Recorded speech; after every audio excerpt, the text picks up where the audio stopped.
दोस्तों, आप सभी का स्वागत है अपने YouTube चैनल पे लर्न ई स्पॉट। हम पढ़ रहे थे other essential elements of the contract. अब हमने बताया था आपको कि कंसिडरेशन और ऑब्जेक्ट क्या होता है जब लीगल नहीं होता है, अनलॉफुल होता है। ओके, उसमें हम डिस्कस कर रहे थे point agreement oppose to public policy. ये भी आया था कि अगर आप कोई ऐसा एग्रीमेंट करते हो जो कि पब्लिक पॉलिसी के खिलाफ हो तो वो भी क्या हो जाएगा, अनलॉफुल होगा।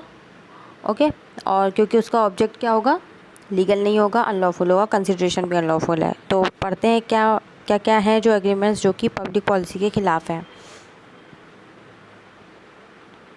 सबसे पहले आया trading with enemy. Trading with enemy का मतलब देखिए क्या है कि अगर आप अपने दुश्मन के साथ कॉन्ट्रैक्ट करते हो। अब देखिए इंडिया में किसी के साथ वॉर चल रहा है, मान लीजिए कोई भी एक कंट्री ले लेते हैं। ओके, अभी कोविड की सिचुएशन को देख के मान लेते हैं चाइना के साथ वॉर चल रहा है। तो यहाँ पर देखिए अगर आप कॉन्ट्रैक्ट करते हो चाइना के साथ जो कि इस टाइम क्या करें, हमारे इंडिया को अफेक्ट करें, तो वो क्या हो जाएगा, पब्लिक पॉलिसी के खिलाफ हो जाएगा। ओके, तो वो वॉइड भी हो जाएगा agreement. Okay, so next stifling prosecution. ये देखिए क्या है, ये होता है मतलब किसी भी प्रोसिक्यूशन को आप जो चल रही है या फिर जो होने वाली है उसको आप रोको, या फिर जो कोर्ट में जो प्रोसीडिंग्स होती हैं आप उसके खिलाफ कुछ ऐसा करो जो कि आपको नहीं करना चाहिए। देखिए आप क्या हो, कॉन्ट्रैक्ट करते हो आप। ओके, कि मैं तुम्हें अपनी लैंड बेच दूंगा, बी से आप करते हो, लेकिन तुम उसके बदले, इसने कोई गलत काम किया होगा किसी का, जैसे मान लेते हैं कुछ भी काम किया हो, ठीक है, बी से कहा कि लेकिन तुम उसके बदले मेरे पे प्लीज़ कोई भी प्रोसिक्यूशन मत करना, मीन्स तुम मेरे ऊपर केस मत करना। और बी को वो बात पता होगी। मानते हैं एक एग्जांपल अच्छे से लेते हैं, आपको क्लियर हो ताकि देखिए ए जाता, उसने क्या किया था, सी का मर्डर करा था। बी ने ये चीज़ देखी थी, ठीक है, सी को इसने मार दिया था।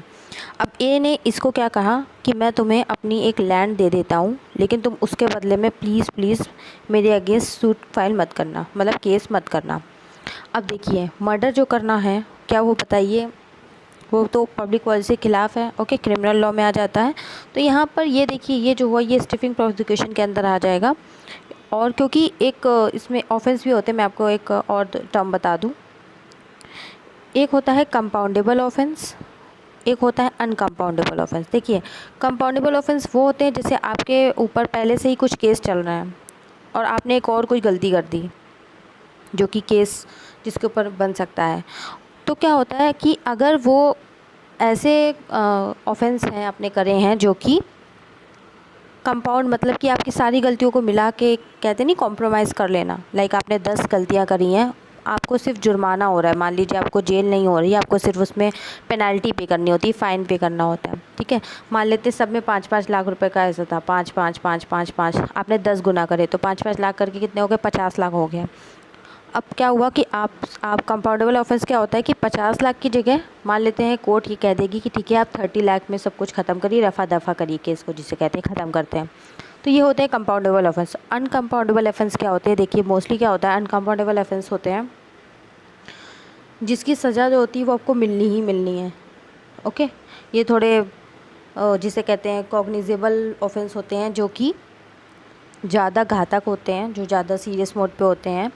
तो उसमें क्या होता है कि जैसे उसमें मोस्टली कवर होती है पनिशमेंट, आपको जेल होगी और फ़ाइन भी हो सकता है, प्लस फ़ाइन।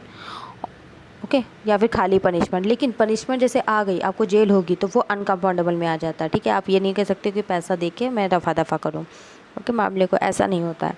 तो यही बात है, देखिए वहाँ पर ए ने क्या कहा, प्रोसिक्यूशन इससे कहा था कि मेरे अगेंस्ट मत करना, तो यहाँ पर ये जो है ये लॉफुल नहीं है, पब्लिक पॉलिसी के अगेंस्ट है। Next, maintenance and champerty. इसका मतलब हुआ कि आप क्या कर रहे हो, आप किसी के सूट फाइल किया है किसी ने, तो आप उसमें आपका कोई इंटरेस्ट नहीं है, आपका कोई मतलब नहीं, लेकिन आप क्या कर रहे हो, फालतू में चलने दे रहे हो, आप चला रहे हो। ओके, उस केस को चलाने में पड़े हो। चैम्पर्टी का मतलब भी यही होता है कि आप किसी और के बिहाफ पे केस को चला रहे हो, ठीक है। तो ये भी क्या होता है, पब्लिक पॉलिसी के अगेंस्ट में आ जाता है। Traffic related to public policy officers, ये देखिए क्या होता है। Traffic related to public officers मतलब कि आप कोई गवर्नमेंट सर्विसेज, आप या फिर कोई भी और इंसान गवर्नमेंट जो सर्विसेज होती हैं उसमें अपनी अपॉइंटमेंट के लिए, सरकारी नौकरी, आपने सुना होगा सरकारी नौकरी के लिए लोग क्या करते हैं, रिश्वत देते हैं जिसे कहते हैं ब्राइब। तो अगर आप ऐसा कोई कॉन्ट्रैक्ट करते हो कि मैं ए और बी के बीच में कॉन्ट्रैक्ट हुआ कि ए कहता है मैं तुम्हें गवर्नमेंट सर्विसेज दिला दूंगा अगर तुम मुझे 5 लाख रुपए दो, तो यहाँ पर ये भी क्या हुआ, पब्लिक पॉलिसी के अगेंस्ट आ जाएगा, पब्लिक ऑफेंस हो जाएगा ये। सो ये भी अनलॉफुल है। Agreement tending to create monopolies, इसका देखिए मतलब क्या होता है। मोनोपोलीज मतलब कोई आप ऐसा एग्रीमेंट कर रहे हो जिससे, मोनोपोली मतलब होता है कि किसी भी चीज़ का एक इंसान अकेला राजा बन जाना, जिसे कहते हैं मोनोपोली। तो ये भी पब्लिक पॉलिसी के खिलाफ है, क्योंकि अगर ऐसा हो जाएगा तो फिर वो जो इंसान होगा वो क्या करेगा, सब पे अपनी हुकूमत चलाएगा और सब कुछ क्या करेगा, अपने हिसाब से करेगा। तो मोनोपोली अगर किसी से क्रिएट हो रही है कोई एग्रीमेंट से, तो वो भी वहाँ पर वो पब्लिक ऑफेंस हो जाएगा, पब्लिक पॉलिसी के अगेंस्ट होगा, वॉइड एग्रीमेंट हो जाएगा वो भी। मैरिज ब्रोकरेज एग्रीमेंट, किसी कोई ऐसा काम कर रहा है जिससे वो शादी करवाने की क्या करे, दलाली ले, ओके। तो ये भी एग्रीमेंट्स जो है वो पब्लिक पॉलिसी के खिलाफ है, इनको भी अलग उसमें रखा गया है, वॉइड एग्रीमेंट की कैटेगरी में आ जाएंगे ये भी। Interference with the court of justice, yes, ये देखिए कि आप कोई ऐसा एग्रीमेंट कर रहे हो जिससे कि आप कोर्ट की जस्टिस को क्या कर रहे हो, इफ़ेक्ट कर रहे हो। कैसे, ए मान लीजिए ए के ऊपर चल रहा है केस, ठीक है, उसने बी से कहा कि मैं तुम्हें 10 लाख रुपए दूंगा, तुम मेरी जो गवाही है मेरे देना है आके तुम्हें, जिसे कहते हैं ना कटघरे में बुलाते हैं, तो वही बोला तुम्हें झूठी गवाही देनी है। तो ये देखिए इंटरफेयर कर रहा है कोर्ट्स के केस में। तो और दूसरे एक एग्जांपल हम ले सकते हैं, मान लीजिए बी के पास कोई ऐसा सबूत है, तो ए ने 10 लाख रुपए दिए कि तुम वो सबूत को कोर्ट में पेश मत करो। तो ये भी पब्लिक पॉलिसी अगेंस्ट हो गया।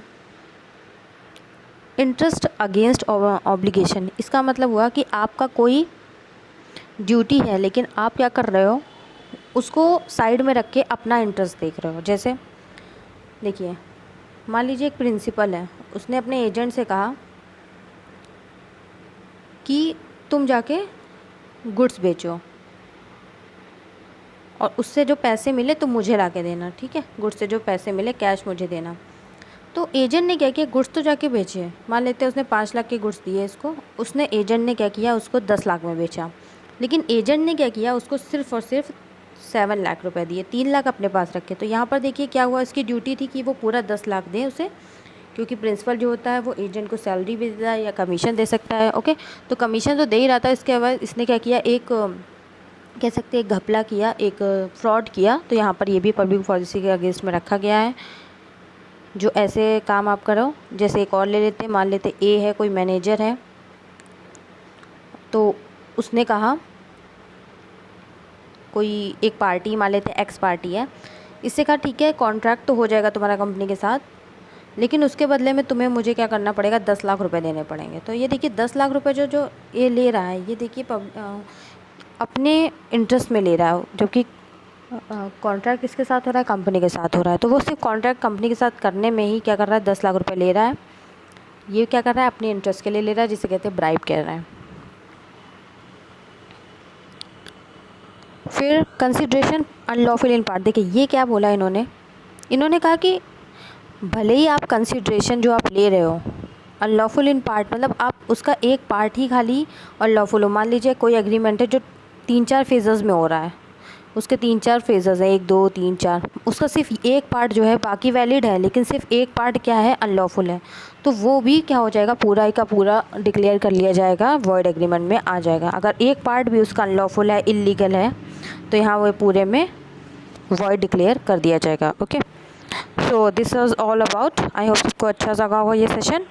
आप इस चैनल को please like share and subscribe करें, और आपके जो भी डाउट्स हो आप मुझसे पूछें, I will solve them out in the comment section. And till then, stay safe and stay happy, and reading करते रहिए। ये जो कॉन्ट्रैक्ट एक्ट चल रहा है इसका बस एक सेशन बचा है हमारा, the essential element of the contract का। Then we will start with the next chapter. Okay, thank you.